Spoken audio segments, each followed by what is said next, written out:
آپ نے دوڑنا ہے. اور جو انسان دوڑا ہوتا ہے وہ اپنے اوپر ویٹ برداشت نہیں کر سکتا, تو تھرو آف یور برڈنس, اپنے گناہوں کو پھینک دیں. یاد رکھیے sins have chains and shackles. Sins, جو بھی انسان گناہ کرتا ہے وہ اسے گناہ اس کو نیکی سے روکتے ہیں. فجر کی نماز مس ہو جاتی ہے, فجر کی نماز باجماعت رہ جاتی ہے, انسان نیکیاں کر رہا ہوتا ہے, تہجد کی نماز چھوٹنے شروع ہو جاتی ہے. گناہ, یہ گناہ کے برڈنز ہیں میٹافورکلی, جو کہ ہمارے کندھوں پہ ہیں. جو شخص رمضان کی ریس میں بھاگنا چاہتا ہے وہ رمضان اس حالت میں داخل ہوئے کہ اللہ کے سامنے آنسو بہا کے اور رو کے اور تڑپ کے, یا رب مجھے معاف کر دے, یا رب تبت الیک, میں تیری طرف توبہ کرتا ہوں, مجھے معاف کر دے, مجھے بخش دے. تو توبہ کر کے جائیں. رسول اللہ صالحین رحمہ اللہ اپنی زندگی میں 3 دعائیں لازمی کیا کرتے تھے. اللہم انی اسألک توبۃ نصوح قبل الموت, یا اللہ میں آپ سے سچی توبہ کا سوال کرتا ہوں موت سے پہلے. اللہم انی اسألک حسن الخاتمہ, یا اللہ بہترین اینڈنگ کا میں سوال کرتا ہوں آپ سے, بہترین خاتمے کا. اور تیسری, یا مقلب القلوب ثبت قلبی علی دینک, اے دلوں کو پھیرنے والے میرے دل کو دین پہ قائم رکھنا.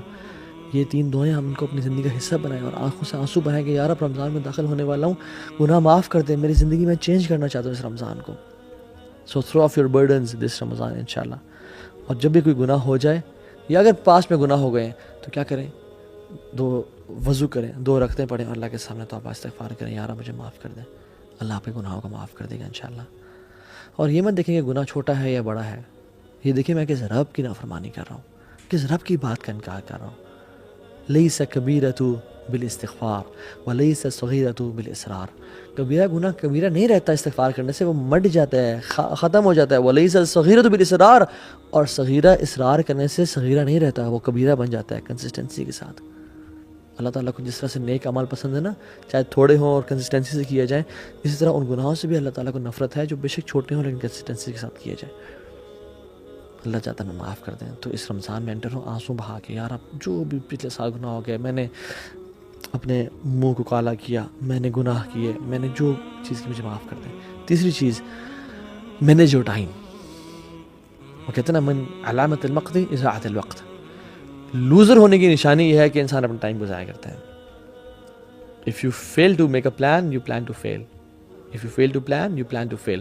اگر آپ نے پلان نہیں بنایا رمضان کے انٹر ہونے سے پہلے, تو آپ نے یہ پلان بنا لیا ہے کہ پھر میں فیل ہی ہوں گا اس رمضان میں, کچھ نہیں پا پاؤں گا.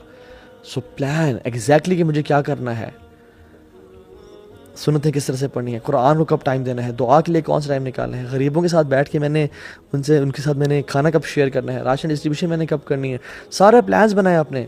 سحری سے پہلے وبالاسحار هم یستغفرون, جو نیک لوگ تھے نا وہ سحری سے پہلے, یعنی سحری کے ٹائم پہ فجر سے پہلے توبہ استغفار کیا کرتے تھے. اس ٹائم اپنے آپ کو خالص کر لیں توبہ استغفار کے لیے. استغفر اللہ الذی لا الہ الا هو الحی القیوم واتوب الیہ. اللہ مجھے معاف کر دے, میں بڑا گناہ گار ہوں یار, میں بڑا پھسل جاتا ہوں یار, مجھے معاف کر دے. 4th پوائنٹ, دل کو صاف کر لیں. عبداللہ بن عباس سے پوچھا گیا کہ آپ رمضان کو کیسے ویلکم کرتے تھے, صحابہ اور آپ لوگ کیسے ویلکم کرتے تھے؟ تو آپ نے کہا کہ ہم رمضان کو ویلکم اس طرح کرتے تھے کہ ہم اپنے دلوں کو صاف اور پاک کر لیتے ہیں, لا الہ الا اللہ. اور ہم تو دلوں کو بغض اور کینے سے بھر کے تسبیحیں تو پھیر لیتے ہیں, جنازے تو خرید لیتے ہیں, قرآن تو پرچیز کر لیتے ہیں, لیکن دل ہمارے ناپاک ہیں. جس کے خلاف بھی, چاہے ساس ہے یا بہو ہے یا پھپھو ہے یا جو بھی ہے آپ کی لائف میں, جس سے آپ کو بغض اور حسد اور کینہ ہے, جس نے ظلم کیا, اخلاق کا اعلیٰ درجہ کیا ہے کہ یا رب تو مجھے معاف کر دے. جو مجھ سے لوگ محبت کرتے ہیں ان کو معاف کر دے, اور جنہوں نے مجھ پہ ظلم اور زیادتی کی, یا رب ان کو بھی معاف کر دے. یہ اچھا اخلاق ہے, اللہ آپ سے محبت کرے گا. معاف کر دیں اللہ کی رضا کے لیے انشاءاللہ, انہیں اللہ کے چہرے کے لیے ان کو معاف کر دیں. سعد بن معاذ کون ہیں؟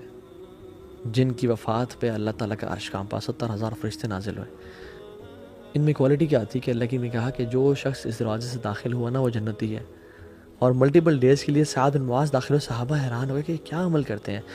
ایک صحابی نے گھر چلے گئے, ان کو نوٹس کرتے رہے, بڑا حیران ہو گئے. کہتے ہیں آپ بھی تہجد پڑھتے ہیں, میں بھی پڑھتا ہوں, وہ بھی صدقہ دیتے ہیں, میں بھی کرتا ہوں, سب کام جو آپ کرتے ہیں میں بھی کرتا ہوں, لیکن آپ جنت آپ پہ واجب کیوں؟ کیا کہتے ہیں, جب بھی میں رات کو سوتا ہوں نا, میں نے آج اپنے لوگوں کو, میں مسلمانوں کو معاف کر کے سوتا ہوں. میں نے آج تک کسی مسلمان کے خلاف کینہ اور بغض نہیں رکھا, میں نے دل کی گرہ نہیں رکھی, میں نے حسد نہیں کیا. تو اپنے دلوں کو صاف اور پاک کر لیں. اللہ کو یہ اعمال بڑے پسند ہے. اعمال وہ بھی ہوتے ہیں من اعمال القلوب, جو دل کے اعمال ہوتے ہیں. ضروری نہیں کہ آپ فزیکلی بھی ایکشنز کر رہے ہو, دل بڑا میٹر کرتا ہے اللہ تعالیٰ کے سامنے. اپنے دل کو صاف اور پاک رکھیں, اللہ دل کو دیکھتا ہے. 4th اور 5th پوائنٹ, روزے رکھیں اور قیام اللیل کریں. حدیث میں آتا ہے من صام رمضان ایمانا واحتسابا، جس نے رمضان کے روزے رکھے ایمان کے ساتھ اور ہوپنگ ریوارڈ فرام اللہ سبحانہ وتعالیٰ، تو کیا ہوگا؟ غفر لہ ما تقدم من ذنبہ، تمام گناہ اس سے معاف کر دیے جائیں گے۔ اور جس نے قیام اللیل کیا رمضان کی راتوں کو، سب راتوں کو ایمان کے ساتھ اور اللہ سے اجر کی امید، یا اللہ میں تیرے لیے کر رہا ہوں، یا اللہ مجھے تیرے سے اجر چاہیے، اس کے تمام پچھلے گناہ معاف ہو جائیں گے۔ اور جس نے لیلۃ القدر کی راتوں کو قیام کیا، من قام لیلۃ القدر ایمانا واحتسابا غفر لہ ما تقدم من ذنبہ، اس کے بھی سارے گناہ پچھلے معاف ہو جائیں گے۔ تو خاص اہتمام کے ساتھ سلف صالحین کیا کرتے تھے؟ مغرب کی نماز کے بعد سحری کرتے، لائٹ سی، ہمارے طرح نہیں بفیز نہیں ہوتے تھے، یا 4-5 منٹ نہیں ہوتی تھیں، یا تیل میں تلے ہوئے پکوڑے اور سموسے نہیں ہوتے تھے، لمیٹڈ کھاتے اور صبح غسل کرتے جسٹ ٹو فریش اپ، کہ آج ہم قیام اللیل کریں گے۔ روزانہ مغرب کے بعد غسل کیا، ریڈی پریپیئرڈ، جیسے ہم لوگ جاب کے لیے کرتے ہیں نا، وہ اس طرح قیام اللیل کے لیے غسل کیا کرتے تھے۔ 6th point, work smart, some work hard some work smart. اور ورک اسمارٹ سے میرا مطلب کیا ہے کہ اپنے پیٹ کے روزے کے ساتھ ساتھ نا کان کا، آنکھ کا اور زبان کا بھی روزہ رکھیں۔ اس دفعہ یہ ٹرائی کریں۔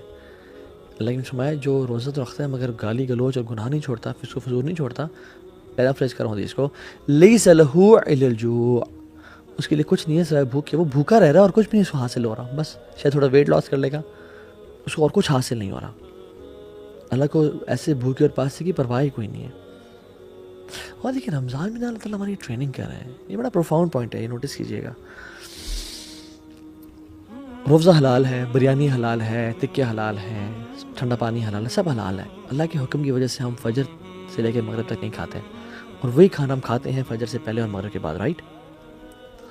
اللہ تعالیٰ کہہ رہے ہیں میرے بندو، تم میرے حکم کی وجہ سے حلال سے اجتناب کر رہے ہو، ایون گھر میں کوئی بھی نہیں ہے، تم فریج کھول کے نہیں کھاتے ہو، کیوں؟ میرے رب کا حکم ہے، میں رب کو نافرمانی نہیں کرنی۔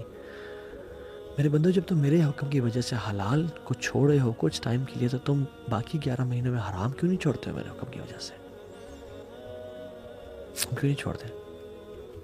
رمضانی مسلمان نہ بنے، پکے ٹکے مسلمان بنے۔ یا ایھا الذین آمنوا ادخلوا فی السلم کافہ، لوگوں 50-50 نہیں، پورے کے پورے دین میں داخل ہو۔